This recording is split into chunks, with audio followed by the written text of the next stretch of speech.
رمضان کو حضور سے نسبت ہے تو رمضان کو عزت ملی ہے. اسی طرح جس چیز کو بھی عزت ملی ہے، حضرت شیخ مجدد الفسانی رحمۃ اللہ تعالی علیہ آپ تو فرماتے ہیں کہ میں نے جب یہ آیت پڑھی وَإِنَّكَ لَعَلَىٰ خُلُقٍ عَظِيمٍ تو میرے دل پر اللہ کی طرف سے ایک بات وارد ہوئی، وَإِنَّكَ لَعَلَىٰ خُلُقٍ عَظِيمٍ، اور اے محبوب آپ بلند ترین اخلاق پر ہیں. اے محبوب بے شک آپ بلند ترین اخلاق پر ہیں. فرماتے ہیں کہ میرے دل پہ اللہ کی طرف سے یہ وارد ہوا کہ بلند اخلاق کو بلندی ہی اس وقت ملی جب وہ رسول اللہ سے منسوب ہو گئے.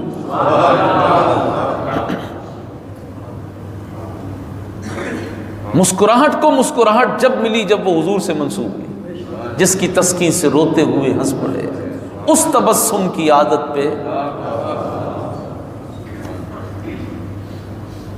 حیا کو نسبت حضور کی وجہ سے ہے،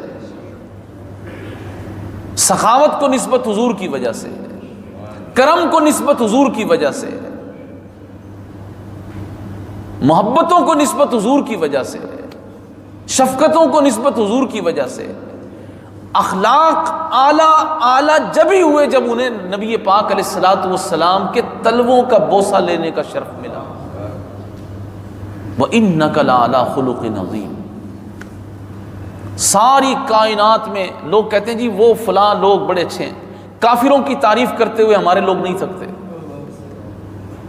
بس کیا کہیں جی، وہ میں نے دیکھا ہے برطانیہ میں بڑا اچھا سسٹم ہے، جرمنی میں بڑا اچھا سسٹم ہے، امریکہ میں بڑا اچھا سسٹم ہے، کینیڈا میں بڑا اچھا سسٹم ہے. فکری طور پر بھی غلام ہے، ذہنی طور پر بھی غلام ہے. انہیں کبھی یہ کہنے کی توفیق نہیں ہوئی خدا کی قسم سارے کا سارا اچھا سسٹم بنا ہی اس وقت ہے جب اسے رسول اللہ سے نسبت ہوگی. ورنہ جس سسٹم کو حضور سے نسبت نہیں اس میں کیا اچھائی ہے.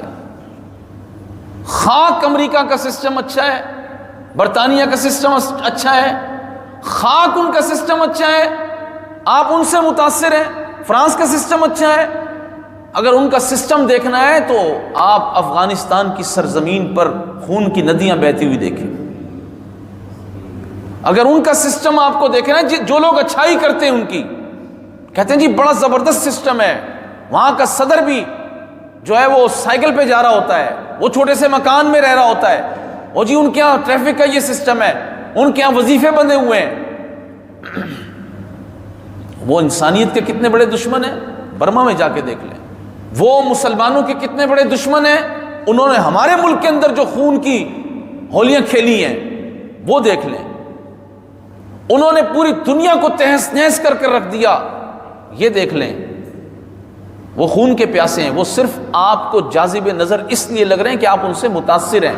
اگر آپ ان کی حقیقت سے وابستہ ہو جائیں، ان کی حقیقت سے. آج رسول اللہ کی شان و عظمت کا معاملہ ایک طرف ہے اور ایک طرف فرانس سے امداد آ رہی ہے، فرانس سے تعلقات کا مسئلہ ہے، FATF کا مسئلہ ہے، معیشت کا مسئلہ ہے. تو ہمارے حکمران ان کی رال کا ٹپک رہی ہے. رسول پاک علیہ الصلوۃ والسلام کی عزت و ناموس کے دفاع کی تو وہ بات نہیں کر رہے. 1-2% تو بہت بڑی بات ہے، جس کی کوئی حیثیت ہی نہیں ہے. اس ملک میں رہنے والا جو بھنگی ہے اس جیسی بھی حیثیت نہیں ہے. فرانس کے سفیر کی اس ملک میں رہنے والے بھنگی کی حیثیت بھی نہیں ہے، ہمارے نزدیک نہیں ہے. کیوں کہ وہ اس ملک کا سفیر ہے جس نے رسول اللہ کی گستاخی کی ہے. ہمارے حکمران یہ ان کے سامنے ہاتھ جوڑ کے بھیک مانگتے رہتے ہیں. آئیں سنیں، جسے نبی پاک صلی اللہ تعالی علیہ وسلم کی محبت ہو وہ حضور نبی پاک علیہ الصلوۃ والسلام کے گستاخوں کو کس نظر سے دیکھتا ہے.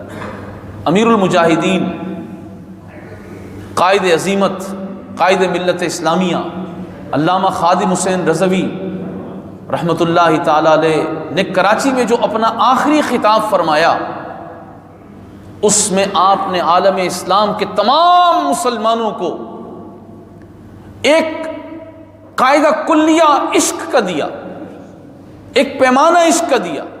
وہ بات بڑی قابل غور ہے اور میں آپ حضرات کو وہ سبق یاد کرانا چاہتا ہوں۔ فرانس کا دارالحکومت پیرس، جس کے سپنے مسلمان بچوں کو دکھائے جاتے ہیں، اور اس فرانس کو راضی کرنے کے لیے ہمارے حکمران سارے وزراء ناک رگڑنے کو تیار ہیں، اس کا سفیر نکالنے کو، اس کی ناراضگی مول لینے کو تیار نہیں۔ ان میں حضور کے لیے اتنی بھی غیرت نہیں ہے، اور وہ اپنا سفیر نکالنے پر ناراض ہو جائیں گے، ان میں اس سفیر کے لیے اتنی غیرت ہے۔ لیکن اگر ان کے دلوں میں عشق رسول ہوتا تو پھر حضور کی بات تو بہت بڑی بات، حضور کے اہل بیت اور صحابہ کی بات بھی بہت بڑی بات ہے۔ نبی پاک صلی اللہ تعالی علیہ وسلم کی اولاد مبارک میں سے امام حسن و حسین کی 11ویں پشت میں حضرت سیدنا غوث الثقلین کریم الطرفین سیدنا شیخ عبد القادر جیلانی محبوب سبحانی، میری بات سمجھ رہے ہیں؟ سلطان الاولیاء امیر المجاہدین نے اس خطاب میں فرمایا کہ فرانس کا جو پیرس ہے، جس کے حسن، جس کی معیشت، جس کی ترقی کی خاطر تم دنیا کو بیوقوف بناتے ہو اور ان کی رضا کے لیے تم سب کچھ کر رہے ہو، آپ فرما رہے تھے کہ غوث اعظم رضی اللہ تعالیٰ عنہ آپ کی بھی بہت اونچی شان ہے۔ غوث پاک کے در کے باہر جو کتا بیٹھا ہوا ہے، جو غوث اعظم کے در کا کوئی سگ ہے، اس کا جو پیشاب ہے وہ بھی ہمیں فرانس کے پیرس سے بہت اچھا ہے۔ ہمارے نزدیک اس کی بھی اتنی حیثیت ہے، لیکن ہمارے نزدیک فرانس کی کوئی حیثیت، فرانس کے صدر کی بات نہیں کر رہا، وہ تو گستاخ رسول ہے، وہ تو رسول اللہ کا گستاخ ہے۔ اس کے لیے تو ایک ہی حیثیت اسلام نے قائم کی ہے، من سب نبیا، اس کے لیے صرف اور صرف قتل ہے، اس کے لیے صرف کاٹنے کا حکم ہے، اور انشاءاللہ امت مسلمہ اس کو پورا کرے گی۔ یہ بھول ہے ان کی، قوت تو اللہ کے ہاتھ میں ہے، اختیار اللہ کے ہاتھ میں ہے، طاقت اللہ کے ہاتھ میں ہے۔ یہ جتنے بڑے طاقتور بن جائیں اور امت مسلمہ کے جوانوں کو بہکانے کی جتنی مرضی کوشش کر لیں، حضور کی محبت ختم۔ اب تو حضور کے غلام یہ کہہ رہے ہیں ہمارے گلوں میں رسہ بھی ڈال دو، تب بھی ہم نے فرانس کے سفیر کو یہاں سے نکالنا ہے، کیونکہ بات غیرت کی ہے، اور غیرت یہ ماں بہن بیٹی کی غیرت والا مسئلہ بھی نہیں ہے، اس پر بھی لوگ جان دے دیتے ہیں۔ یہاں تو رسول اللہ کی عزت و ناموس کا مسئلہ ہے، حضور کے بارے میں غیرت کا مسئلہ ہے۔ کون کلمہ بیچے گا، کون اسلام بیچے گا، کون قرآن بیچے گا؟ جو رسول اللہ کا غلام ہے کبھی بھی وہ سودا نہیں کرے گا، وہ صرف ایک ہی سودا کرے گا، میں نے اپنے مصطفیٰ کریم کو خوش کرنا ہے، حضور کی خوشی کے لیے سب کچھ ہے۔ تو یہ ان کی بہت بڑی بھول ہے، اور انشاءاللہ تعالی اللہ کی مدد آئے گی، اللہ کی تائید و نصرت آئے گی۔ وہ 5000 فرشتے بدر میں بھیج سکتا ہے، تو رمضان کے مہینے میں اگر حکومت نے فرانس کے سفیر کو نکالنے والا معاملہ حل نہ کیا، اس کو نہیں دفع کیا یہاں سے، تو اللہ تبارک و تعالی حضور کے غلاموں کی مدد کے لیے، قوت کے لیے، نصرت کے لیے انشاءاللہ وہ رب اپنی مدد ضرور بھیجے گا، ضرور بھیجے گا۔